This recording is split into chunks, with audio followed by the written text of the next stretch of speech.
Hi, it's Holly here from Loving the Process. If you're watching this video, then you have either already signed up for the Breaking the Story retreat or seriously considering it. And either way, this video is going to offer you my suggestions on how to get prepped for the Break the Story retreat, whether you end up doing it on your own or whether you come along and join us. It'll help you either way. And as a reminder, before we get started, for those of you that have never done something like this before, this is your first time. When I say breaking the story, what I mean is that we're going to take a weekend, square it away to challenge ourselves to define those major pivotal moments that have to be there in order to drive your story. A lot of us writers, we call it the beats of the story because it literally is. If it was a song, it would be the beats, it would be the moments that drive it along. Um, this obviously won't be nearly everything. It's just the bones, like building a train track that your story then will eventually drive down, the bones that you pile the meat on, so to speak.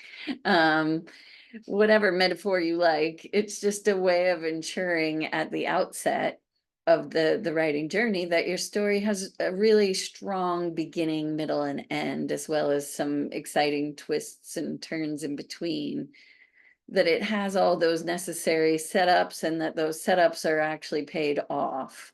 We do all that at the beginning while we're still in a very sort of macro place because it's too cumbersome to work with and see once we're in the weeds of like pages and words.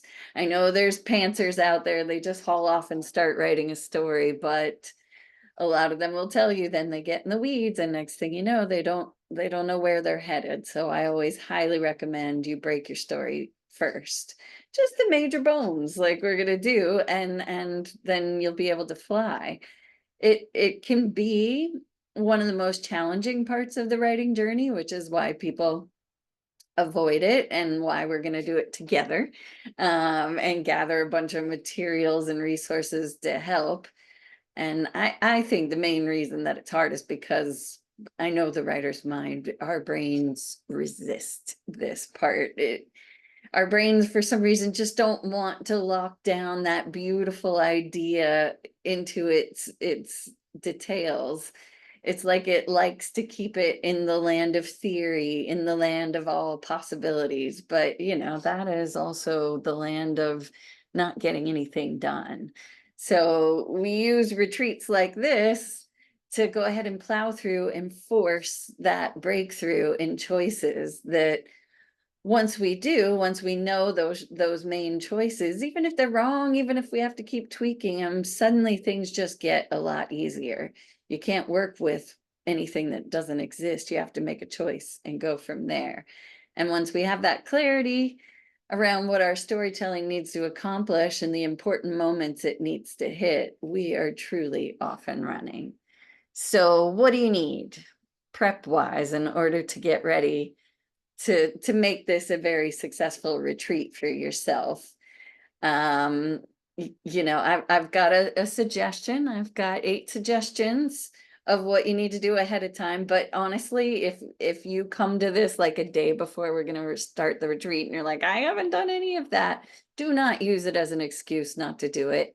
You will still get something out of the retreat regardless. But definitely with these first couple, try peruse your brain to do some of this prep work. So the number one first thing I suggest, of course, is deciding. Just decide you're going to clear your schedule and block out the weekend in order to focus 100% on breaking your story. That is the gift that keeps on giving to your creative heart. I know some of you have maybe had an idea in your head for years and never locked it down. Just decide you're going to choose this weekend and you're just going to do it, whatever it is, come what may. Number two, next, something that I highly suggest you come to the weekend, at least trying to know. And that is to get as clear as you can about what your story actually is. And I mean in the most macro sense of it all. Like, what are the themes and central conflict that you're dealing with? Who are your main protagonist and antagonist, or hero or villain, if you prefer? You'll want to enter this weekend knowing, at the very least, is this a story about love, forgiveness, revenge? Is it a coming of age, an awakening, a triumph over some core issue of some kind?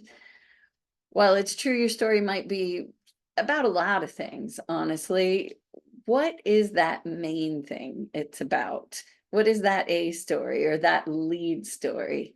That's what we'll be working with here. That's another way writers sabotage ourselves. They try to work with too many things simultaneously. Your brain can only handle so much. So yes, you might be leaving some things out as you focus solely on the A story, the main overarching theme of what it's about. But that's okay. That's just so your brain can get a handle and, again, lay those tracks, break that story, and then it can go from there as a, layering on top of it. Number 3, you need to, well, this is a suggestion. You don't have to do this, but this is a suggestion from me to decide whether you're writing a hero or a heroine story. And this does not mean anything about whether your main character is male or female. It's actually more about whether this is more of, there are internal or external forces driving the change in your protagonist. Basically, in a heroine story, there are often, ways of being or gifts or talents that have been suppressed in order to survive or fit into the world they're living in.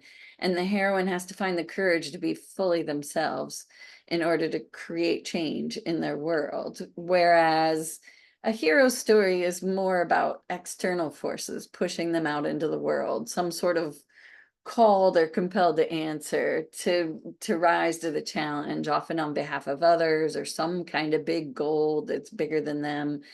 In the act of doing that external thing or trying to reach that goal, they're forever changed. So those are the main differences between the hero and the heroine story. And the only reason I ask you to choose that one, you can't really do it wrong. It's just that in the retreat, I have designed a set of prompts to listen to for if it's a heroine story, and a set of prompts to listen to if it's a hero story. But truth be told, if you get it wrong, either one will still work. So it's okay. Don't get too serious and in the weeds. All right. Suggestion number 4 for prep is more for those of you that might be of the heady sort, that like to understand things intellectually before you dive into them willy-nilly. And if that's you, then I have a couple book recommendations that are very fast reads that will break down for you what I'm talking about when I'm talking about the beats or those major pivotal moments. The 2 books I'm recommending are, there's many, but the ones I'm recommending are Save the Cat and or The Virgin's Promise, which I'll put links to below. I find the Save the Cat works best in helping me figure out the beats of like a hero's journey, whereas Virgin's Promise is kind of the only book I know of that helps with a heroine's journey. So get those, and it can be helpful, order them quick, and it's helpful to really skim through them and just understand that the basic principles and the structure that they're talking about before we end up diving into finding your answers over the weekend. It's just kind of like priming the pump, and don't get bogged down in worrying about if you're using these kinds of beats, structured things, that it means your story is going to be formulaic. It won't. There is a universal principle to storytelling. There is archetypes, there is a rhythm to stories, and that's all it is. It's helping you find that rhythm. The only reason things get formulaic and trite is frankly because of lazy writers. They're not then this is really just the start. You've got a layer upon layer on top of it later with your writing, getting super specific with your characters, and then we won't even notice that underlying formula underneath.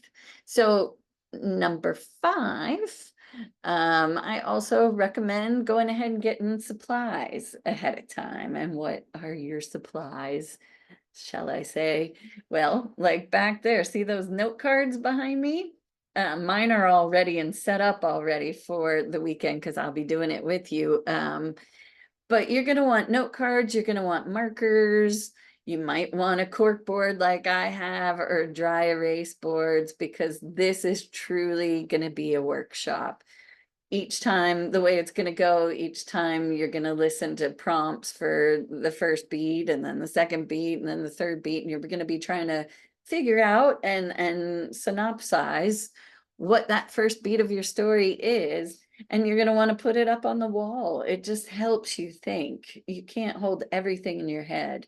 So we're going to want those cards to put it up on the wall and literally see what sticks. It also helps because you might end up saying, oh, this beat is actually over here, and you can move things around. That's all part of breaking the story, and you'll love it. It really, I don't know, it just helps. So then number 6, and this is a very important one, right before the retreat, I want you to tell your inner perfectionist to go take a hike. Send them on a vacation to Tahiti. We're not going to need them for breaking the story. In fact, they will only get in the way. No room for overthinking, no room for perfectionism. It's got to go. So pack that up, send it along. Number 7 goes along with this. What I do want you to bring, what I do want you to pack with you for the journey is your explorer's type of spirit, of the brand, the brand of being willing to make bold choices, even if it means that you make a few wrong turns. It's those wrong turns that can lead to those happy accidents. So we've got to remain in the discovery process. Again, with my prompts, I'm going to be pummeling you intentionally with too many questions and prompts all weekend long, so that you don't overthink. So, and I want you to just resign yourself ahead of time to let me do that to you. Humor me with some trust that you will have some kind of breakthrough without actually needing to push, just by showing up and allowing and seeing what bubbles up. It may not be everything, but it will be clearer than when you started, way clearer than when you started. So agree to allow yourself to just play and get loose, because that's where the magic is. That's how you can end up surprising yourself. Because what happens when we're stressed, when we're overthinking, or we're putting too much pressure? We cut off the flow, we restrict the creativity. And this is not the time. You're doing the big work of breaking a story. You want to let things fly. You want to try things, be like a scientist experimenting. And number 8, finally, come ready. If you're going to join us, come ready to cheer your fellow writers on as well. Each of you are wanting a breakthrough and clarity around your stories that mean so much to you. So be that space for each other to have that happen. If we collectively just agree, this is the weekend, I am going to cause some breakthroughs and walk away with some clarity, you will. You're going to love it. You'll have aha. So in conclusion, like I said at the top, that goal is that by the end of the weekend, you'll have that bare minimum, very fragile bones of that beginning, middle, and end of your story, and likely some exciting twists and turns in between. And this will give you that solid start, that clear path for the elements your story is going to need in order to be told right. And it's just the greatest feeling in the world when you finally do break the story. So if you're already signed up, you can end this video here now. But if you haven't signed up and you want to, you can do so by clicking on the links I will post below. What's included in this retreat, you might ask? First of all, you'll have access to my pre-recorded signature prompts that, like I said, ask you 1,000 questions in just the right order to pull the story out of you. And there's one for each beat of the or pivotal moment of the process. So 10 to 13 of them, depending on whether you're doing the hero or the heroine's journey. You'll also get 5 live Zoom calls that are scattered throughout that weekend where you'll check in with the community, everybody that's doing this together, where we can, kind of discuss what's bubbling up, what we're getting stuck with, and have some accountability where we're overthinking to stop us overthinking. Keep, helping us to keep loose.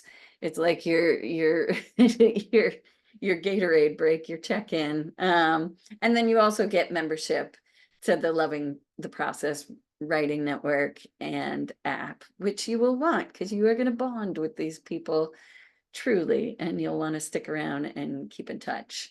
So the cost for this is normally $5.99, but it's summer. People have spent all their money and and it's hot. So for a bonus of doing this, I'm giving the summer rate of $2.99, which is, when you do it, you're going to find out is an incredible deal. And for those of you that are already members of the LTP community or the Slow Writing Challenge, you get it for $99. And of course, my full-time students, it's included. You always get these intensives for free. So that's it. That's all the details I can give you. Again, all the links are below. I'm so looking forward to doing this retreat with you and having you have some real breakthroughs with your stories. I know I'm a writer too, and I know how it feels when you're stuck and then you finally see the light. It is amazing. All right, hope to see you there.